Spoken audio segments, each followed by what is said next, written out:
এক বৃদ্ধের জমি দখল করতে গিয়ে এলাকাবাসীর প্রতিরোধের মুখে পঞ্চায়েত সমিতির সদস্য। ঘটনাটি ঘটেছে মালদার হরিশ্চন্দ্রপুরের 12 দুয়ারি এলাকায়। জানা গেছে এলাকার বাসিন্দা দিল মোহাম্মদের জমি দলবল নিয়ে দখল করতে গিয়েছিলেন হরিশ্চন্দ্রপুর 1 নম্বর ব্লক তৃণমূল পঞ্চায়েত সমিতির সদস্য বাবলু কর্মকার। জমি দখল করতে গেলে স্থানীয়রা প্রতিরোধ গড়ে তোলেন। শুরু হয় ধাক্কাধাক্কি। প্রতিরোধের মুখে এলাকা ছাড়েন বাবলু কর্মকার। গন্ডগোলের সেই ভিডিও ভাইরাল সামাজিক মাধ্যমে, যদিও সেই ভিডিও সত্যতা যাচাই করেনি আরসিটিভি সংবাদ। দিল মোহাম্মদের দাবি, তিনি দীর্ঘদিন ধরে এখানে বসবাস করেন, তার কাছে বৈধ কাগজপত্র রয়েছে। সেদিন হয়েছিল, ওরা অনেক লোকজন নিয়ে এসে আমার জমিন ভাঙচুর করে দখল করতে এসেছিল। দখল করতে এসে আমরা প্রতিবাদ করি। বাবলু ছিল? হ্যাঁ, বাবলু ছিল। তখন ওদেরও লোক অনেক মারপিট আরম্ভ করে দিল।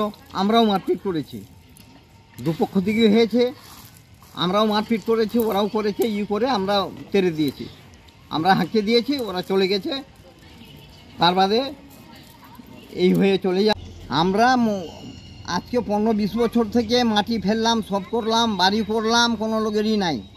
এরা বাবলু এসে এক বাইক 15-20 জন নিয়ে এসে জবরদস্তি ভাঙচুর করে আর জমিন দখল করে নেবে।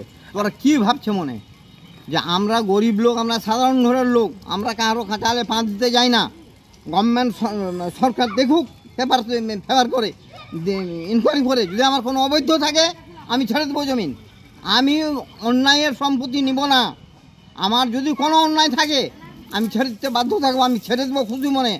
কিন্তু জবরদস্তি করে এইরকম করে যখন থাকবো না মারধর করবে, চলে আসলো 10 জন 5 জন, এরকম অশান্তি করছে কেন? আমরা আমাদের জান থাকা সত্ত্বেও পরিশ্রম করা সম্পত্তি কিনেছি। জান থাকা সত্ত্বেও আমরা ছাড়বো না জমিন। যদি মরে যেতে হয় মরে যাব। কোনো সময় বাবলু তুমি ভাববা না যে জমিন হুমকি দিয়ে নিয়ে নেব।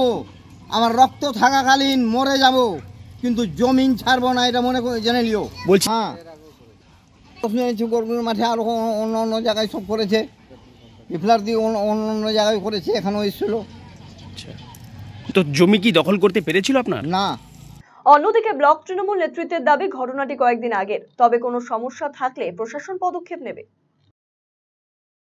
একটা সোশ্যাল মিডিয়ায় ভিডিও ঘোরাঘুরি করছে, তবে ঘটনাটা আমি যেটা দেখলাম ভিডিওটা, এটা এখনকার ঘটনা না, কিছুদিন আগেকার ঘটনা। একটা জমি নিয়ে, একটা বিবাদ জমি নিয়ে একটা ঝামেলা ছিল। তো তারপরে জমিটা এখন কি পজিশনে আছে, এখন কি চলছে আমাদের জানা নেই।